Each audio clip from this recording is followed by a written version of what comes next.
Welcome, curious minds, to another deep dive. Most people probably think banks are boring, Yeah. stable beasts. Mm-hmm. But the Commonwealth Bank of Australia, or CBA, well, it's Australia's biggest financial institution, and it's actually more like a tightrope walker. That's a good way to put it. Yeah. Constantly balancing its powerful market dominance against these relentless digital insurgents. And then there's this whole regulatory tug of war that kind of makes it simultaneously unshakable and, well, maybe a bit vulnerable. That's exactly right. We've dug through a whole stack of sources, everything from really granular investment research to, those big regulatory reports. And our mission today is basically to pull out the most important insights, give you a rapid shortcut to really understanding this financial behemoth. And give it as your backstage pass. Yeah, exactly. Your backstage pass to Australian banking, where even the stuff that seems boring can be absolutely captivating, especially when you start to see the hidden forces at play. Right. So our mission today is to thoroughly unpack CBA, its unique, almost unassailable position in the Australian market, the powerful, often conflicting forces constantly shaping its business, and the colossal strategic bets it's making for the future. You'll get a clear understanding, hopefully, of what truly gives it its immense power, what sort of existential challenges it faces on the horizon, and maybe why it commands such an extraordinary premium in the market. So let's begin by setting the stage. Expert, when we look at the Australian banking sector, the first thing that it just jumps out is how incredibly consolidated it is. It's essentially like a functional oligopoly, right, with the big four dominating. That's the key term. Yeah, we're talking CBA, Westpac, NAMB, and ANZ. Collectively holding a staggering, 75% of the market share across total assets, household deposits, and, crucially, home loans. Yeah. What does that kind of concentrated market power really mean for a player like CBA, and I guess for us as customers? What do we actually experience because of that? Well, that's a crucial starting point. This isn't just, a big market. It's a really entrenched ecosystem. Yeah. And within this powerful group, CBA isn't just a player. It's the undisputed leader. Clearly. Yeah, close to a third of all Australians, the number is 32.8%. Pretty precise. Consider CBA their main financial institution, their MFI. Wow, a third. Yeah, and just to put that into perspective, its closest competitors, ANZ, Westpac, NAB, they're all hovering around 11-12% each. That's a huge gap. It's a truly massive lead, and it's been pretty consistent for years. The key takeaway here, I think, is that this entrenched position creates these formidable barriers to entry for any potential challenger. Right. We're talking immense scale, vast, comprehensive branch networks, which, are still critical for a lot of customers. Definitely. Massive marketing budgets that can easily outspend pretty much anyone, and, crucially, these deep-rooted customer relationships. They often start when people are quite young and just persist through generations. Yeah, your first bank account, maybe. Exactly. So this dominance grants them significant structural advantages, like strong pricing power over their products and services and incredible economies of scale in their operations. But, and this is important, this level of market power is absolutely a double-edged sword. Right. And it attracts intense, persistent scrutiny from both financial regulators and politicians. This sets up this fundamental tension between, maintaining stability in the financial system and fostering healthy competition within it. It's a tension CBA constantly has to navigate. That's a really compelling point about the double-edged sword.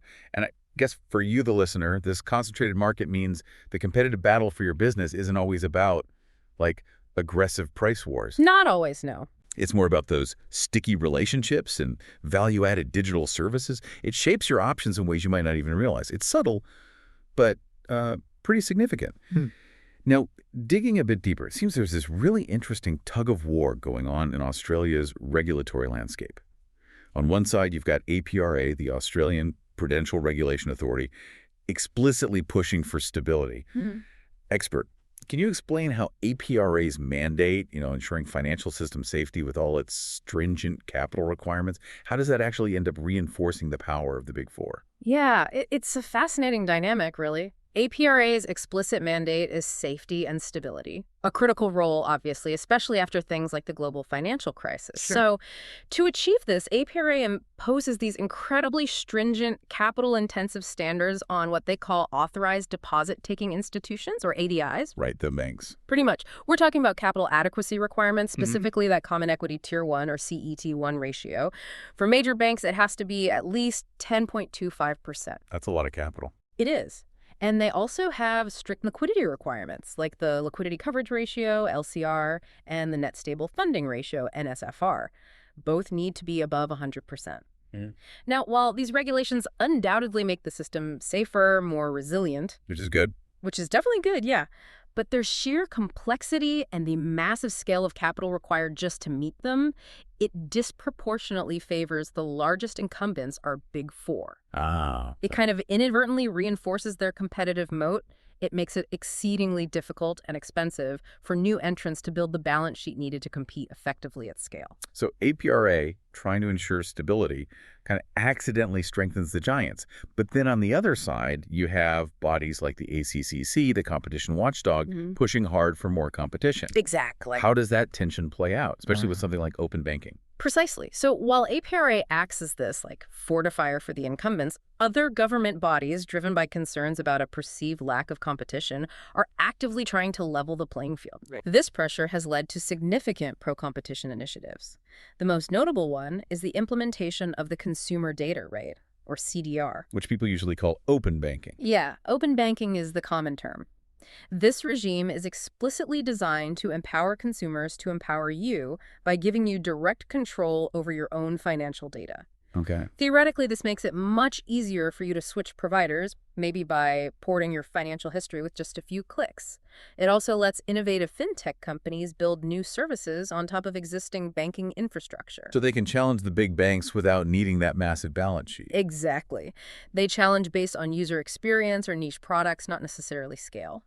So CBA operates in this unique dynamic. Its main prudential regulator, APRA, its actions strengthen CBA's competitive defenses, while broader government policy, like open banking, actively seeks to dismantle them. Wow, that's a real push and pull. It creates this persistent strategic tension between the bank's ability to generate stable high returns and the long-term threat of, margin erosion from increased competition.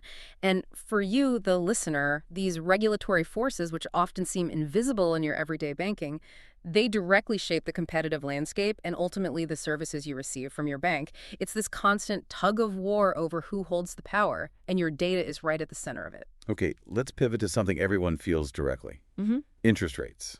The Reserve Bank of Australia, the RBA, certainly put us on quite a ride from, 2023 to 2025? Oh, yeah. Tell us about that roller coaster. How did it initially impact banks like CBA? Indeed. It was quite the journey. The RBA embarked on this really aggressive tightening campaign to combat post-pandemic inflation. They hiked the official cash rate 13 times, unprecedented, really from that historic low of 0.10% all the way up to 4.35% by November 2023. That was fast. One of the fastest tightening cycles in Australian history. Now, initially, that sharp rise in rates provided a pretty significant tailwind for the bank's net interest margins, their NIMs. Because their lending rates went up. Exactly. Variable rate loans repriced upwards almost immediately, so banks were earning more. Meanwhile, the cost of deposits lagged behind, so they weren't paying out as much yet on savings accounts. It looked like a real boon for bank profitability for a moment there. But the benefit was short-lived, wasn't it? What changed the dynamic so quickly, and what was the ultimate impact on those bank margins? Exactly right. The benefit proved to be pretty fleeting. Why? Because higher rates really woke consumers up to deposit returns. Yeah, you start noticing that 0.1% interest isn't cutting it anymore? Precisely. Leaving money in low-interest transaction accounts suddenly had a significant opportunity cost. So we saw this massive shift of household savings into higher-yielding term deposits and online savings accounts. This sparked fierce competition among banks for these funds, driving up their funding costs. That, combined with intense competition in the mortgage market, led to rapid NIM compression across the sector right through fiscal year 2024. So margins got squeezed. They really did. The RBA even noted that overall bank funding costs went up by about 20 basis points. That's 0.2% during 2024 alone. Then, as inflation started to show signs of easing in 2025, the RBA switched gears and initiated an easing cycle. We saw cuts in February, May, and August, bringing the cash rate back down to 3.60%. So a whole new set of challenges. Absolutely. Now, banks had to manage falling lending rates while still facing that elevated deposit competition. The crucial question, or maybe the key takeaway from this whole period is, well, it's the reestablishment of the primacy of the deposit franchise. Meaning how important those customer deposits are. Critically important. The era of the quote-unquote lazy balance sheet, where banks could just rely on vast pools of inert, low-cost transaction accounts, that's definitively ended. A bank's ability to generate a superior, resilient net interest margin is now directly tied to the quality and stability of its deposit base, Mm. especially those sticky retail and small business transaction accounts. Right. So for you, the listener, your decision, to move money to a higher interest savings account, that has a direct measurable impact on bank profitability and the whole competitive environment. It really emphasizes the power of consumer choice in this new landscape. And while the RBA has been on this interest rate roller coaster, there's another revolution brewing, maybe quieter but equally powerful: digital disruption. Mhm. While that oligopoly structure seems largely intact, new players are absolutely changing the game. We're seeing fintechs and neobanks like Ubank, which is actually owned by a NAB now, isn't it? Yeah, that's right. And Macquarie Bank's digital offering too. They're steadily gaining market share, especially among younger tech-savvy demographics. Definitely seeing that trend. Yeah, the Australian neobanking market alone is forecast to grow from, $35 billion in transactions in 2025 to over $52 billion by 2030. That's a significant trajectory. But what's the primary threat they pose to the big players like CBA? Is it just about stealing loans and deposits? That's a great question because the primary threat isn't necessarily an immediate, large-scale erosion of the major banks' loan books. It's more fundamental than that. Okay. It's a fundamental reshaping of customer expectations. These digital native players, they aren't bogged down by decades of legacy IT Yeah, they systems. start fresh. Exactly. Yeah. So they truly excel at providing these slick, intuitive, highly personalized mobile banking experiences. Think, instant fee-free payments, AI-driven budgeting insights that actually help you save money, or seamless onboarding processes that take minutes, not days. Yeah, the user experience is often much better. It really is, and this is clearly reflected in customer satisfaction data. Neobank Up, for instance, was named Most Loved Bank Account in 2024, highest satisfaction rating of any banking brand. Wow. And if you look at the broader customer-owned banking sector, the credit unions and mutual banks, they report an average satisfaction rate of 89.5%. Compare that to 75.4% reported for the Big Four.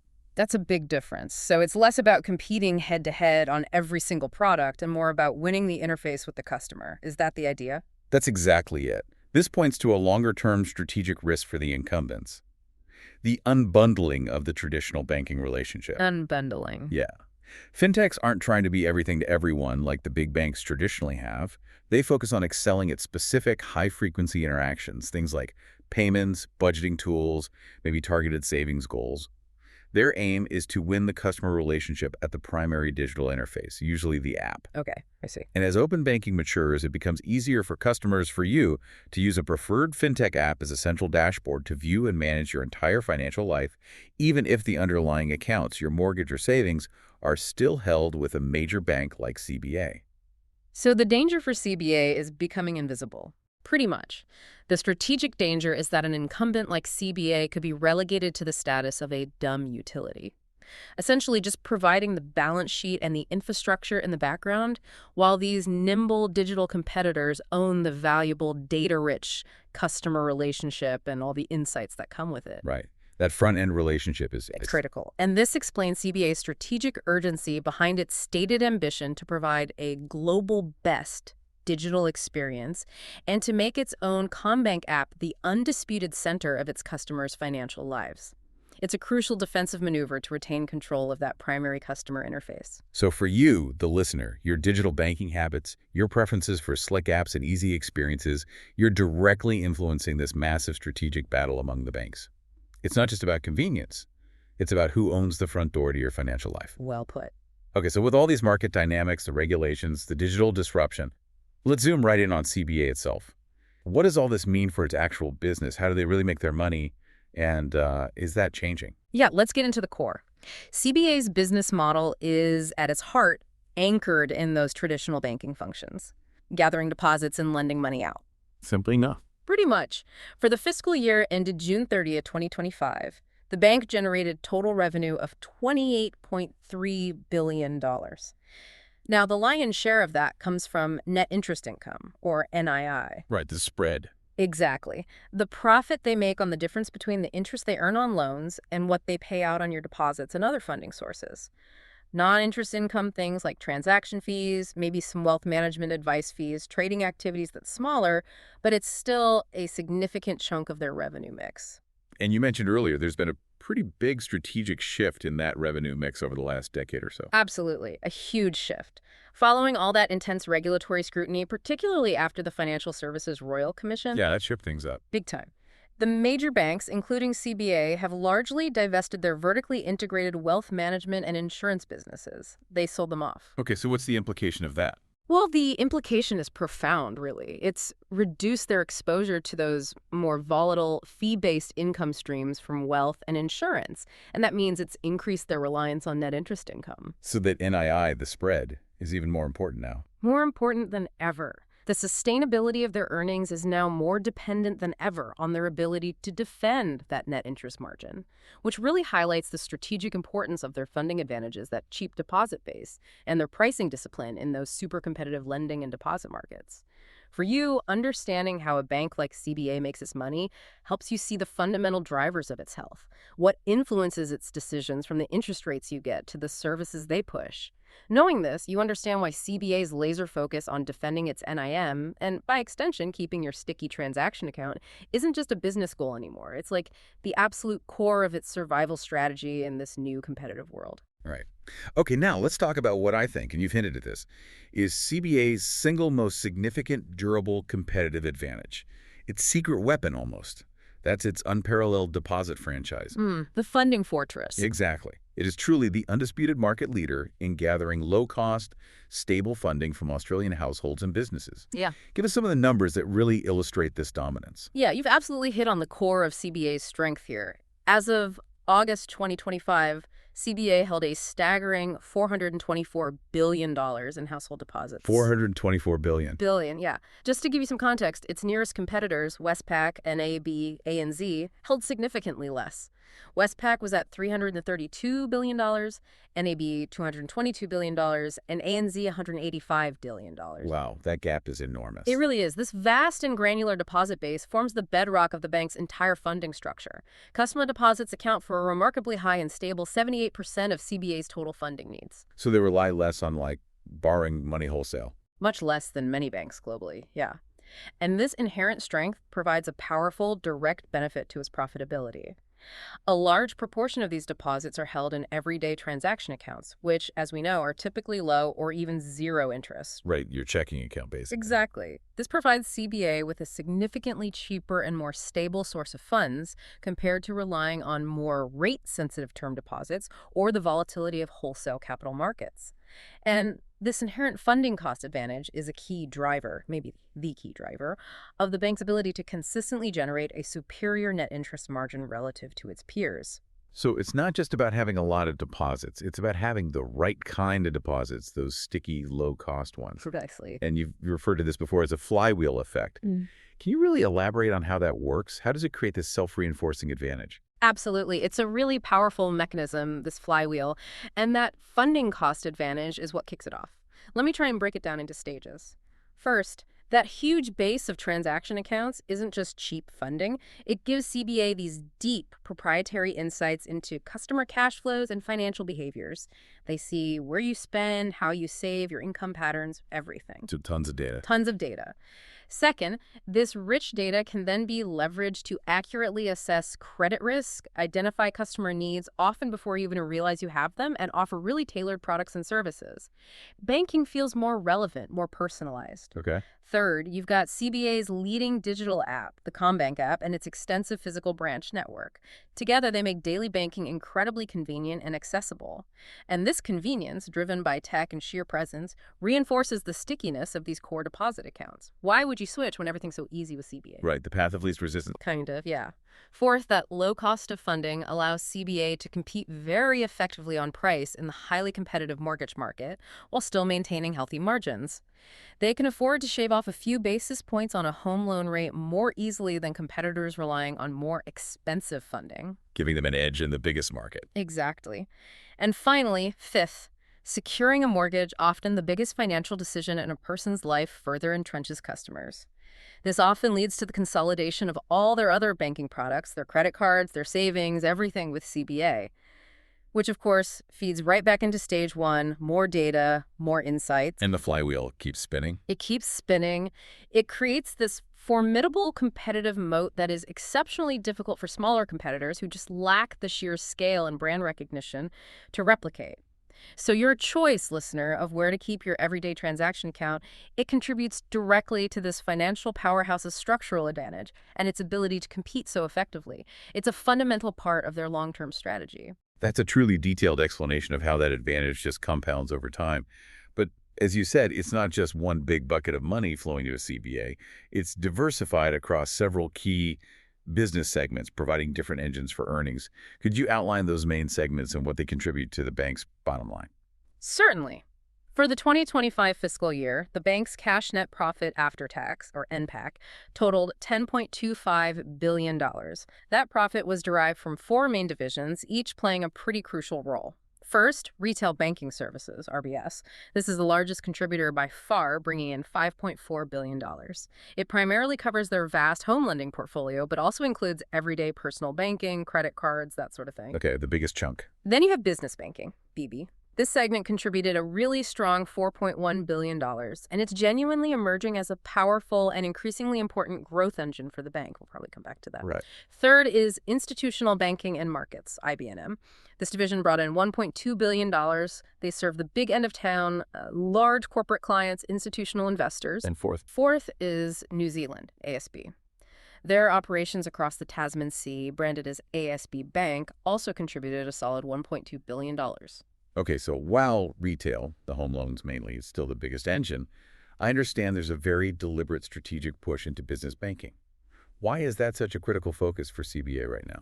That's a sharp observation, yeah. It's clear that while the retail segment is crucial, the Australian home loan market is, frankly, mature and intensely competitive. It acts as a structural constraint on both growth and margins going forward. Right, hard to grow much faster than the market there. Exactly. So, recognizing this, CBA has made a very clear strategic push to expand into the more profitable business banking segment. And you can see this in the numbers. Strong growth in business lending, they provided $42 billion in new funding to businesses in FY25 alone. And there was a corresponding 7% growth in business transaction accounts just since June 2024. So they're actively trying to win business customers. Very actively. And if we zoom out and connect this to the bigger picture, business banking relationships are typically far more complex and stickier than simple retail mortgages. Stickier, meaning harder for the customer to leave. Yeah, exactly. These relationships often involve a whole suite of products, transaction accounts, merchant payment facilities for the business, various lending products tailored to specific needs like trade finance or equipment leasing. It's all bundled together. More entangled. Much more entangled. So by leveraging its incredibly strong brand, its huge existing customer base, remember, many small business owners already bank with CBA personally and its advanced technology platform, CBA is exceptionally well positioned to capture a greater share of this lucrative market.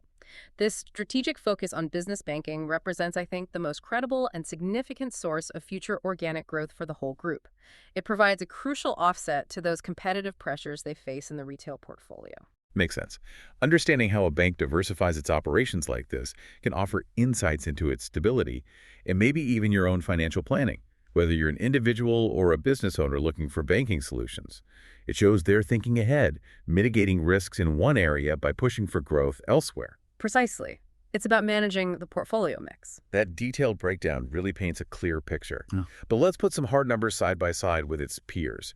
How does CBA really stack up against the rest of the Big Four when we look at a comparison dashboard? Where does it genuinely differentiate itself? Yeah, this is where CBA's sort of premium status truly becomes evident. The differences are quite stark, and it's not just about being bigger. Let's run through some key metrics, say, around mid-2025. First, market capitalization. CBA towers above the others at around $297 billion. Its competitors, Westpac, NAB, ANZ, are more in the range of $92 billion to $118 billion. That just shows how much the market values its future earnings and stability. Huge difference, almost 3 times larger. Pretty much. Then net profit after tax, cash. CBA again leads with $10.25 billion. Its peers were reporting somewhere between $6.7 billion and $7.1 billion. Just demonstrates superior earnings power. Yep. Net interest margin and name. For FY25, CBA's NIM was 2.08%, generally higher than its competitors who range from 1.57% to 1.93%. That difference, even just a few basis points, translates into billions in extra profit given their scale. Right, that funding advantage showing up. Directly. Cost-to-income ratio, CI.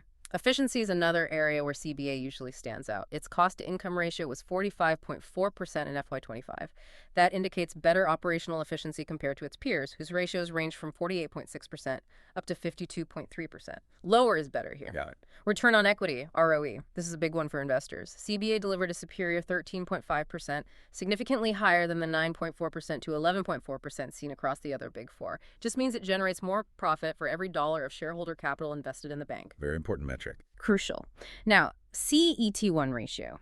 Capital strength, measured by that Common Equity Tier 1 ratio, is broadly similar across all the major banks, around 12.2% to 12.5%. This reflects APRA's unquestionably strong capital requirements for the whole sector, so not much differentiation there. They're all very well capitalized. Okay, so regulation levels the playing field on capital. To a large extent, yes. But here's the big outlier. Price-to-earnings PE ratio. CBA's TE sits at around 28 times earnings. That is roughly double the average of its big four competitors, who are typically in the 12x to 15x range. Its price-to-book ratio is also way higher, around 3.5x, more than double its closest peers. Wow, 28 times earnings. That's high for a bank. Extremely high, historically and globally. This is where the market's perception of CBA's unique quality truly translates into that massive valuation premium. This dashboard, putting them side by side, really highlights CBA's premium performer status within Australian banking.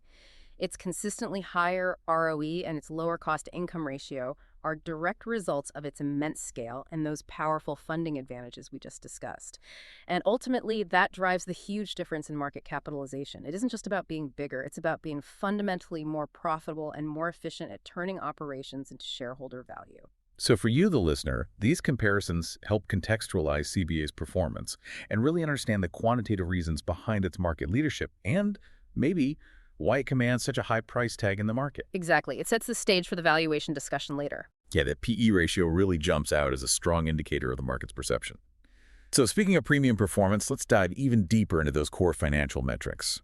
CBA consistently delivers a level of profitability that truly sets it apart from its domestic peers. How do those FY25 results, especially around return on equity, reflect that? Indeed. For FY25, as we mentioned, the bank reported that cash net profit after tax of $10.25 billion, which was a healthy 4% increase year on year despite the headwinds, and a net interest margin of 2.08%. But the most critical metric, the one that really demonstrates this superior performance, is its return on equity, or ROE. It stood at a robust 13.5% for FY25. Which you said was way above the others. Significantly higher than the average ROE of 10.9% for its big four competitors, whose individual ROEs range from 9.4% up to only 11.4%. These strong results are, as we've kind of established, the direct result of its structural advantages. Right. Immense scale allowing for operational efficiency, and that market-leading deposit franchise giving it a significant funding cost advantage. Right. The ability to consistently generate a higher return on each dollar of shareholder capital, that's a fundamental driver of value creation for any company. And it's the primary justification for the premium valuation the market awards this particular bank. So anything that threatens that ROE is a direct risk to the valuation. Absolutely. Any factor that threatens the sustainability of this ROE premium, whether it's severe margin compression, a sharp rise in credit losses, maybe inefficient capital deployment on, say, tech projects, it poses a direct risk to the bank's valuation. But this strong profitability is currently being tested by rising costs, isn't it? We hear a lot about inflation, but also strategic spending. How is CBA managing that trade-off between current efficiency and investing for the future? It's a really critical balancing act right now. Operating expenses increased by 6% in FY25. Now, part of that was due to broad inflationary pressures hitting everyone, but a significant chunk was also a deliberate, strategic 14% increase in investment spending, totaling a hefty $2.3 billion for the year. Investing in what mainly? Technology. Primarily technology, data, digital capabilities, Management has signaled that they expect the cost-to-income ratio to remain elevated above that 45% mark in the near term, specifically because of this accelerated investment program. This actually reframes it. It's presented as a strategic choice. They are willing to sacrifice some short-term efficiency, let that cost-to-income ratio drift up a bit for long-term technological capabilities, and also, frankly, maintaining what they call a license to operate. License to operate, meaning Essentially, the mandatory investments required just to meet escalating regulatory expectations around things like cybersecurity, financial crime, data privacy, and also just preventing reputational damage. It's a cost they must pay to remain relevant and competitive and compliant in the long run. okay, so some of it isn't really optional. A lot of it isn't, no. So, for you, understanding this balance helps you see why a bank might make investment decisions that hit its immediate profit numbers, but are actually crucial for its long-term stability and for delivering the evolving services you experience and expect. They're investing in your future banking experience, even if it impacts their short-term efficiency metrics. Okay. Now, even with that challenging macroeconomic environment, high inflation, rising interest rates, we talked about CBA's loan portfolio, its borrowers, seem to have demonstrated remarkable resilience. Let's look at how they manage potential risks, particularly around credit quality. How are the loans holding up? Yeah, despite those headwinds, their loan book has been exceptionally stable, almost surprisingly so to some observers.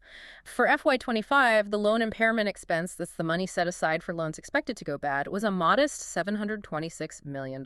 Which sounds like a lot, but in context. In context, it's equivalent to just 7 basis points, so 0.07% of the total loan book. And it was actually a 9% decrease from the previous year, which is counterintuitive given the rate hikes. Okay. Key indicators of stress in the crucial home loan portfolio actually stabilized in the final quarter of the year. And impressively, a very high proportion of customers, 85%, remain ahead on their scheduled mortgage repayments. That provides a significant buffer against potential future financial stress for those households and for the bank. So people built up buffers during the low rate period. Exactly. Those offset accounts and redraw facilities are proving their worth. Now, the bank's provisioning for potential future losses is also robust and reflects a really conservative management stance. As of June 30, 2025, total provisions set aside for impairment stood at $6.38 billion. Okay. And crucially, this includes what's called a management overlay or buffer of approximately $2.6 billion. That's above the level of losses that would be expected under the bank's central economic forecast. So they're being extra cautious, preparing for something worse than their base case. Precisely. They're preparing for a potentially tougher scenario than their models currently predict. Total provision coverage remains strong at 1.60% of their credit risk-weighted assets. And the level of these forward-looking provisions, it's more than just an accounting necessity. It's a tangible signal of management's perspective on the economic outlook. What does it signal? Well, the decision to maintain such a large buffer, despite currently pretty benign credit conditions and an improving economic outlook in some areas, indicates that management remains cautious. They are prudently positioned for potential future stress stemming from identified risks, things like global trade tensions, geopolitical uncertainty, maybe a harder landing than expected. This conservative approach to provisioning enhances the balance sheet's quality and resilience, provides a substantial cushion to absorb unexpected shocks, and it directly contributes to that safety premium that investors often attribute to the bank. Right. So for you, the listener, a bank's cautious approach to risk management like this directly contributes to its overall stability and capacity to withstand economic shocks. It helps safeguard your deposits and loans. It's a quiet but incredibly important part of their underlying strength. Couldn't agree more. And underpinning all of this, CBA boasts an exceptionally strong balance sheet. You called it a fortress balance sheet earlier, characterized by high levels of top-tier capital and robust liquidity buffers. Give us the numbers that illustrate this financial strength. Indeed, it's really a bedrock of their whole investment thesis. As of June 30, 2025, the bank's Common Equity Tier 1, or CET1, capital ratio was 12.3%. And the minimum required is? The minimum APRA requires is 10.25%, so 12.3% is comfortably above that. This level, as we noted, is broadly in line with its major bank peers, reflecting that sector-wide commitment to maintaining unquestionably strong capital positions, which is APRA's directive. Okay, strong capital. What about liquidity? Having cash on hand? Equally robust. CBA reported an average liquidity coverage ratio, or LCR, for the June 2025 quarter of 130%. and a net stable funding ratio, or NSFR, of 115%. And the minimum for both is 100%. Correct. Both well above the regulatory minimum of 100%. The LCR indicates the bank holds more than sufficient high-quality liquid assets, things like cash and government bonds, to withstand a severe short-term liquidity stress event, like a bank run scenario. The NSFR demonstrates it has a stable funding profile to support its operations over a one-year horizon. So very solid foundation. Extremely solid. This fortress's balance sheet is a core tenet of the bank's strategy and a key source of its high credit rating from agencies like S&P and Moody's. But beyond its purely defensive characteristics, this capital strength provides significant strategic flexibility. How so? Well, it allows the bank to confidently pursue organic growth opportunities, like expanding that business lending portfolio we talked about, without needing to raise dilutive equity capital from shareholders, which investors generally don't like. It also provides the capacity to return surplus capital to shareholders, as demonstrated by their ongoing share buyback program and solid dividends. And critically, think about a crisis scenario. CBA's superior capital base would likely enable it to continue supporting customers, maybe even selectively gain market share, while less capitalized competitors might be forced to pull back on their lending activities. So it becomes an offensive weapon in bad times. Exactly. It transforms the strong balance sheet from a purely defensive attribute into an offensive strategic weapon. It allows them to potentially play offense when others are forced onto defense. So for you, the listener, seeing a bank with such strong capital and liquidity should give you confidence in its ability to navigate pretty much any economic storm. And that strength might even lead to better services or opportunities for you down the track, especially if competitors falter. That's the theory, yes. Okay, so that fortress balance sheet provides a really solid foundation. But looking to the future, CBA's management has clearly identified technological leadership as the central pillar of its growth strategy. It sounds like it's not just about being a bank anymore. It's increasingly about being a technology company using AI. That's very much the narrative they're pushing. What's the strategic ambition here? And how are they funding such a massive undertaking? $2.3 billion a year is a lot. It's a truly significant bet they're making. The bank has this publicly stated ambition to provide a digital experience that rivals the best digital companies globally, not just other Australian banks. They're benchmarking against tech giants, not just Westpac or NA. Yeah. Very high bar. To achieve this, CBA is undertaking this significant acceleration of its investment in technology, data analytics, machine learning, and artificial intelligence, AI. As we mentioned, in its FY25 results, it announced that $300 million increase in annual investment, bringing the total to that substantial $2.3 billion for the year. And it's a multifaceted approach. They're building powerful in-house capabilities, hiring tech talent, but they're also acknowledging they can't do it all alone. Right. They've established Buy 15 Ventures, which is their dedicated venture scaling arm. They build and invest in new fintech startups that can then be integrated directly into the CommBank app ecosystem, adding new features quickly. So buying or partnering with innovators. Exactly. And they're forging deep partnerships with global technology leaders. They have a multi-year agreement with Microsoft for cloud computing capabilities and a partnership with OpenAI for access to advanced AI tools. Their stated goals are pretty clear. Deepen customer relationships through hyper-personalization, drive significant long-term efficiency gains across the organization by automating processes, and ultimately create a sustainable competitive advantage in this rapidly evolving financial landscape. That's a huge bet on the future, as you say. But what's the immediate market reaction been to such a massive investment in tech and AI? Particularly when we sometimes hear about execution challenges like, wasn't there an issue with an AI voice bot recently? It feels like there's a real tension between the short-term costs and that long-term vision. There absolutely is a tension, and you're right to bring up execution. The market's initial reaction to this accelerated investment program was actually quite negative. The focus was immediately on the impact on the bank's cost-to-income ratio, pushing it higher. So investors punish them for spending more. In the short term, yes, it highlights the inherent dilemma. It's a long-dated, high-risk bet with a potentially massive but ultimately uncertain future payoff. In the short term, over the next 1 to 2 years, it's purely a cost that will depress earnings, and those efficiency metrics analysts watch closely. And furthermore, there are significant execution risks. That VoiceBot incident you mentioned is a perfect example. A flawed implementation actually required the bank to rehire 45 human customer service staff they'd previously let go. It shows that even with all the investment, real-world deployment can be really tricky, and the human element remains vital, perhaps more than anticipated. So this brings up that idea of a too big to innovate dilemma, perhaps. How do they navigate the complexity of transforming such a huge old institution? It's a very real concern, that dilemma. While a digital native neobank can build its entire technology stack from scratch using modern, flexible, cloud-based architecture. Like building with Lego. Kind of, yeah. CBA, in contrast, must navigate this challenging multi-year transformation. Their operations are built upon complex, sometimes decades-old core banking platforms, disparate customer relationship management systems, a whole maze of payment rails built before the internet even existed in some cases. Spaghetti Junction IT. That's often the term used, yeah. The process of modernizing or replacing these core systems while ensuring 24/7 operational stability for millions of customers is extraordinarily complex, incredibly expensive, and just fraught with risk. So the key operational risk is therefore twofold.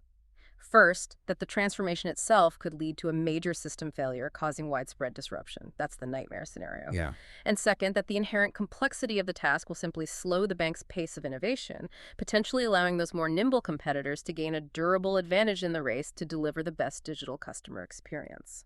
Okay, so huge risks, but what's the potential payoff if they get it right? Well, the long-term potential, if they execute well over, say, 3 to 5 years and beyond, is genuinely transformative. Over the medium term, these investments could yield substantial productivity improvements, automating manual back-office processes, enhancing the speed and accuracy of risk assessment and decision-making. Over the long term, a truly superior AI-powered platform could create a powerful and durable competitive moat. This could manifest as a structurally lower cost base, a superior ability to offer proactive and personalized customer service, and advanced capabilities in areas like fraud prevention.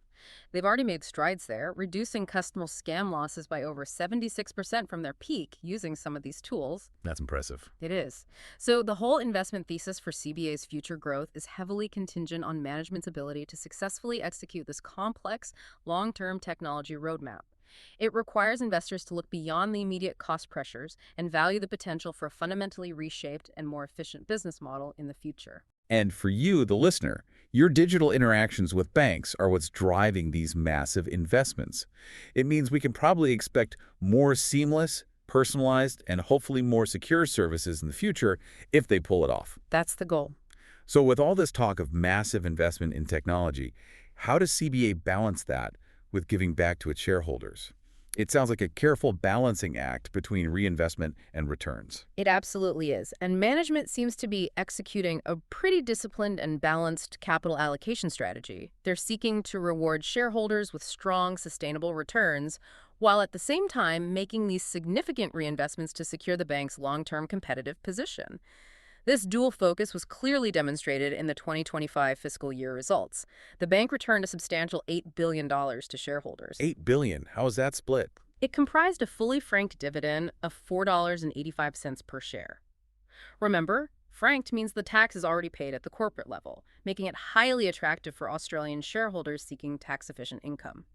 That payout represented 79% of their cash NPS, which is near the upper end of the board's target range. So a high payout ratio. Pretty high, yeah. And they also made progress on a $1 billion on-market share buyback program. Okay, so dividends and buybacks. Exactly.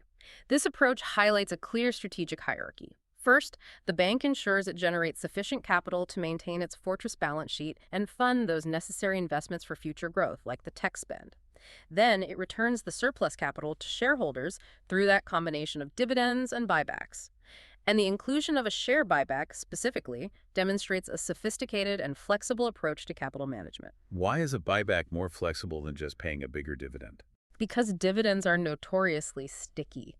Markets tend to react very negatively if a company cuts its dividend, which can limit a company's future flexibility, particularly when the payout ratio is already high like CBA's. Right, cutting the dividend sends a bad signal. A very bad signal, usually. A share buyback, in contrast, is a more flexible tool. It can be increased, decreased, or paused in response to changing market conditions or the bank's capital generation, without carrying the same negative signaling effect as a dividend cut. This flexibility was explicitly noted by the bank, actually, when it extended the buyback period to allow for more opportunistic execution, basically, buying back shares when they thought the price was attractive. Okay, and how does a buyback actually return value? By repurchasing its own shares, the bank reduces the total number of shares on issue. This automatically increases the earnings per share, or EPS, for the remaining shares, and it also provides technical support to the share price by creating demand in the market. Got it.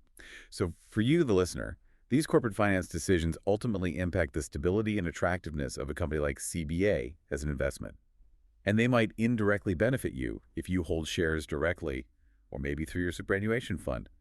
It's a nuanced approach to managing shareholder expectations and funding long-term growth. Very much so. Okay, before we dive headfirst into CBA's unique valuation, the elephant in the room, let's just quickly acknowledge some of the rough waters the entire Australian banking sector, including CBA, has navigated recently. That 2023-2024 period was really defined by intense competition, wasn't it? Despite RBA rate hikes that everyone initially thought would boost margins. Yeah, it was a really challenging period for the whole sector, a real pressure cooker. The 2023-2024 period was defined by that intense competition, both for customer deposits and in the crucial mortgage market.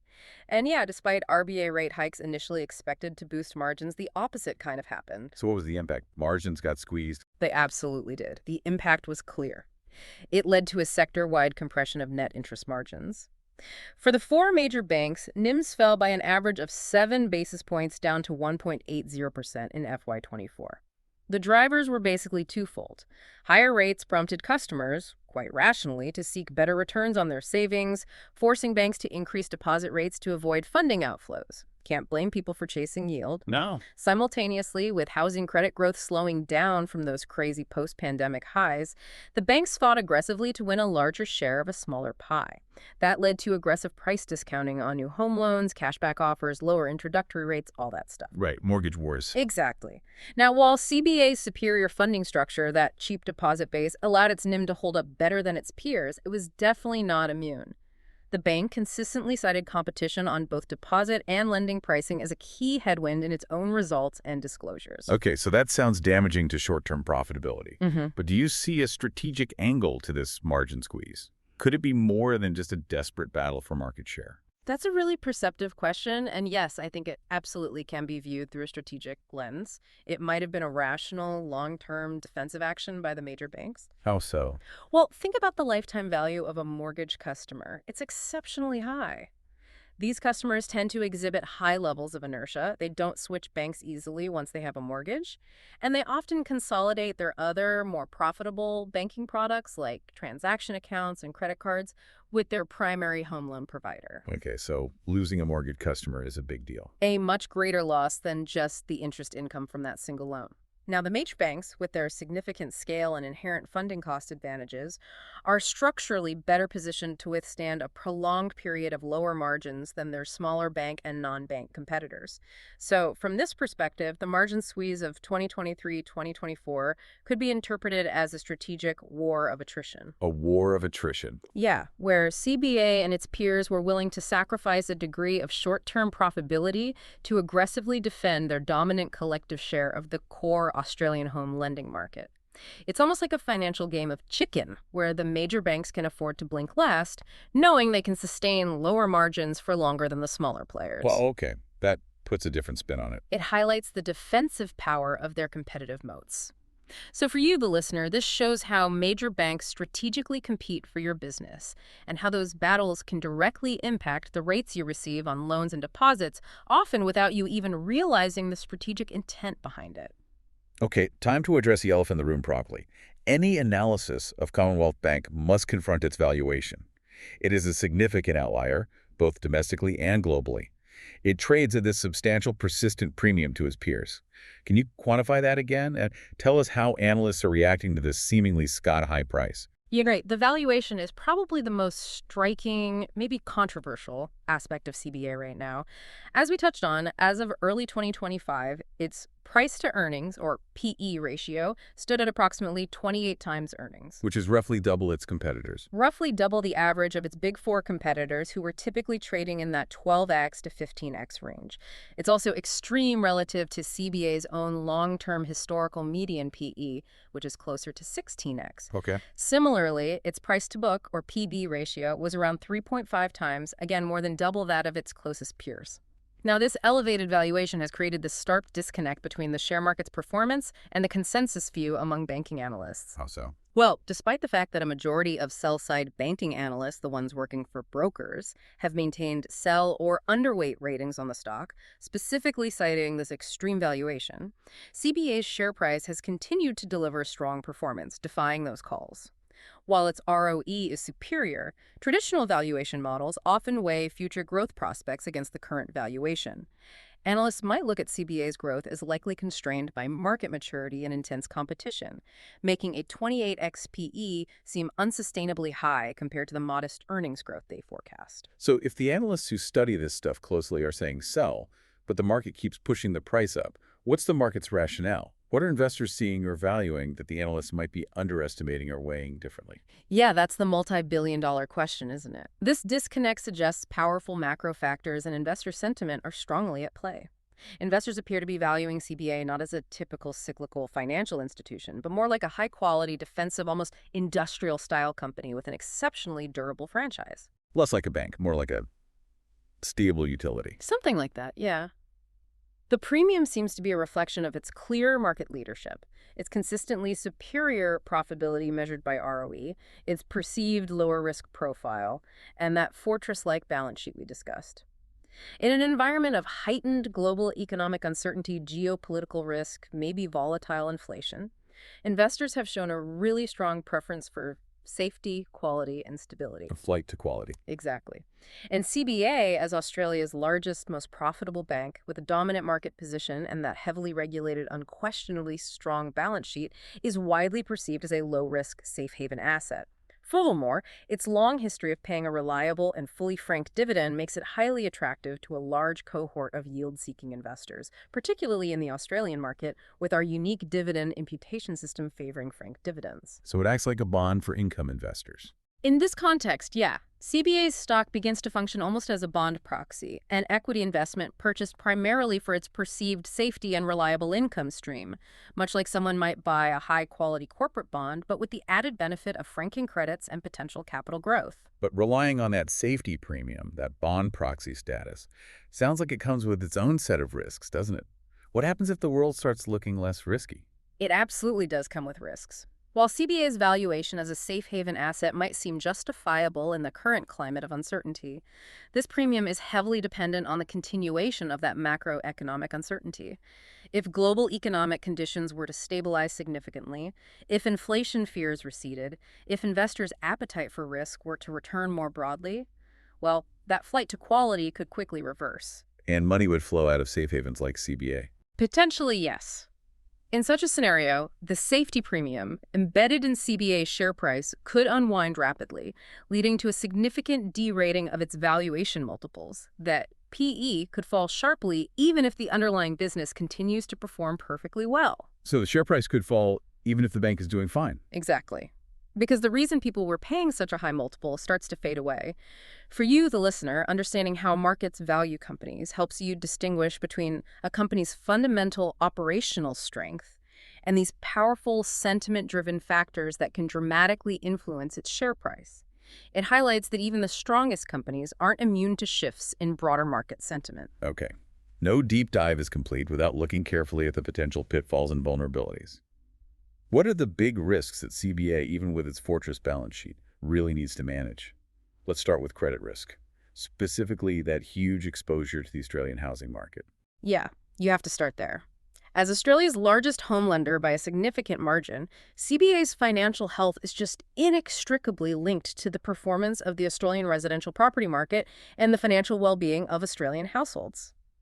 The single most significant credit risk facing the bank is undoubtedly a severe and prolonged downturn in the Australian economy that leads to a sharp increase in the unemployment rate and a corresponding material decline in house prices. The nightmare scenario for any bank here. Absolutely. Such a scenario would inevitably lead to a rise in mortgage defaults and credit losses, directly hitting the bank's profitability and potentially eating into its capital position. While current asset quality metrics look exceptionally strong, this concentration of risk in the domestic housing market remains the bank's primary systemic vulnerability. You can't diversify away from the Australian economy when you are such a huge part of it. But are there factors that might lessen that risk? Things that make an Australian housing crash less likely than, say, what happened in the U.S.? Yeah, there are some important potential mitigants, though none are guarantees, of course. Several long-term structural factors in the Australian housing market may serve to lessen the severity of a potential downturn. Australia has maintained a high rate of population growth for decades, largely driven by a consistent and planned immigration program. That creates underlying demand. Right. More people need homes. Exactly. And for many years, the pace of new housing construction, particularly in the major East Coast cities like Sydney and Melbourne, has struggled to keep pace with this demand.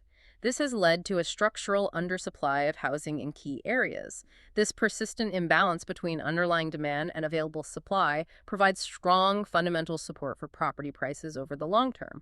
Now, while this doesn't preclude the possibility of a cyclical price correction, prices can definitely fall. It probably makes a catastrophic U.S.-style collapse of the housing market, where prices fell 30–40% nationally, a less probable outcome here. So that structural undersupply provides a bit of a floor. It provides a significant, though certainly not absolute, mitigant to CBA's primary credit risk exposure. It cushions the potential downside, hopefully. Okay. Beyond credit risk, what about the operational and technological risks, especially with all that investment in AI and digital transformation we talked about earlier? Yeah, you've hit on a crucial and rapidly evolving risk area. As CBA transitions to this increasingly digital-first business model, its exposure to operational and technological risks has grown right alongside it. APRA, the regulator, has explicitly identified cyber risk as a key and escalating threat to the stability of the entire financial system. And CBO must be a huge target. A massive target. The bank is incredibly high profile for malicious actors, cyber criminals, even state-sponsored groups. A successful large-scale cyber attack could result in significant financial losses, severe reputational damage, and a potentially fatal loss of customer trust. In response, CBA is making substantial investments in its defenses, as we noted, spending over $900 million annually just to protect its systems and customers against fraud, scams, and cyber threats. That's a huge ongoing cost. It is. But beyond those external threats, the bank faces significant internal execution risk associated with its ambitious and large-scale digital transformation agenda. While CBA's immense scale is a key competitive advantage in some ways, it can also be a massive hindrance to rapid technological change. As we discussed, the bank's operations are built upon these complex legacy IT systems developed over decades. The spaghetti junction. Exactly. The process of modernizing or replacing these core systems while ensuring 247 operational stability for millions of customers is just extraordinarily complex, incredibly expensive, and fraught with risk. Any slip-up could be catastrophic. This creates that very real too-big-to-innovate dilemma. While a nimble neobank can build fresh on the cloud, CBA has to perform open-heart surgery on its IT systems while the patient is still running a marathon. That's a vivid analogy. The key operational risk is therefore twofold. First, the transformation itself could lead to a major system failure, causing widespread disruption. And second, the inherent complexity of the task will simply slow the bank's pace of innovation, potentially allowing those more agile competitors to gain a durable advantage in the race to deliver the best digital customer experience. So, a constant battle on multiple fronts. For you, the listener, this highlights how critical infrastructure, even seemingly mundane banking systems, face constant, evolving threats that can impact your financial security and privacy. It makes those huge tech investments seem less like a strategic choice and more like an absolute necessity for survival. Very much a necessity these days. So, summing it all up now, if you're an investor or just someone trying to make sense of CBA, what's the argument for and the argument against putting your money into this banking giant? Let's start with the bull case. The idea that it's quality at a price. Right. The investment case for Commonwealth Bank is fundamentally a thesis built on quality. It's predicated on the belief that the bank's superior market position, its unparalleled competitive moat, and its exceptional financial strength genuinely justify that premium valuation we keep talking about. The core of this moat is its dominant low-cost deposit franchise. That provides a sustainable funding advantage that translates directly into a higher and more stable net interest margin, and ultimately that superior return on equity compared to its peers. So the numbers back up the quality claim. The historical numbers certainly do. This profitability is backed by that fortress-like balance sheet capital and liquidity well in excess of requirements, and a loan book that has proven remarkably resilient through recent economic stress. Management has demonstrated a disciplined approach to risk, And they have a clear long-term strategy focused on leveraging technology to defend and hopefully extend its market leadership. So, for a long term investor, someone prioritizing capital preservation, stability of earnings, and maybe a reliable, growing, fully franked dividend stream, CBA represents arguably the highest quality, bluest chip exposure you can get to the core of the Australian economy. The argument is essentially that while the price is undeniably high, it is a price worth paying for the durability and resilience of the franchise. You pay up for quality. Okay, that's a bull case. Now, on the flip side, what's the bear case? The argument that it's simply priced for perfection. The primary argument against an investment in Commonwealth Bank right now is that extreme valuation. The stock is priced, the bears would say, for a level of perfection that leaves virtually no room for error or disappointment. No margin of safety. Very little margin of safety, exactly. It trades at valuation multiples that are not only significantly higher than its direct domestic and global banking peers, but are also at a substantial premium to its own long-term historical averages. This elevated starting point implies that future returns could be constrained simply by potential multiple compression, the PE ratio falling back towards historical norms if anything goes wrong, or even if things just go okay instead of perfect. The bank faces a series of persistent headwinds that could challenge its ability to grow into this lofty valuation. These include the structural reality of intense competition in its core mortgage and deposit markets, which will continue to exert pressure on margins. The NIM squeeze isn't necessarily over. Probably not permanently, no. It also faces rising operating expenses driven by both broad inflation and that deliberate multi-billion-dollar investment program in technology, the returns from which are, frankly, uncertain and very long dated. Will that $2.3 billion a year really pay off? Big question mark. Huge question mark. Furthermore, the long-term threat of disruption from more agile and innovative fintech competitors remains a background risk. And then there are external factors. A significant economic downturn would inevitably test the quality of its loan portfolio despite its current resilience. And, conversely, a positive shift in macroeconomic sentiment, a return to risk-on globally, could see investors rotate out of safe haven assets like CBA, triggering a sharp derating of its valuation multiples, irrespective of its underlying performance. So it could get hit even if the economy recovers strongly. Ironically, yes, if the reason for holding it perceived safety diminishes. So ultimately, it's a classic trade-off. Yeah. Quality versus price. Is that the crux of it? Yeah. Exactly. Ultimately, the investment decision boils down to that classic trade-off. Is the undeniable quality of the franchise sufficient to justify its exceptionally high price? For a value-oriented investor, particularly one with maybe a shorter to medium-term time horizon, the current valuation might just be untenable. For them, the extreme premium to peers and to historical norms represents a significant headwind, and the risk of multiple compression would likely outweigh the benefits of the bank's underlying quality. But for a long-term, quality-focused investor, someone who prioritizes durable competitive advantages over near-term valuation metrics, the case might be more compelling. This type of investor would be making a strategic bet that CBA's powerful franchise, its superior profitability, and its strong balance sheet will continue to compound value over a multi-year or even multi-decade period. They would be willing to pay that premium for the perceived safety and resilience of the business, viewing it as a core holding that can provide stability and reliable income through various market cycles. Right. So this isn't investment advice, obviously, but it helps you, the listener, think critically about what you value in a business. Is it cheapness or is it quality and resilience?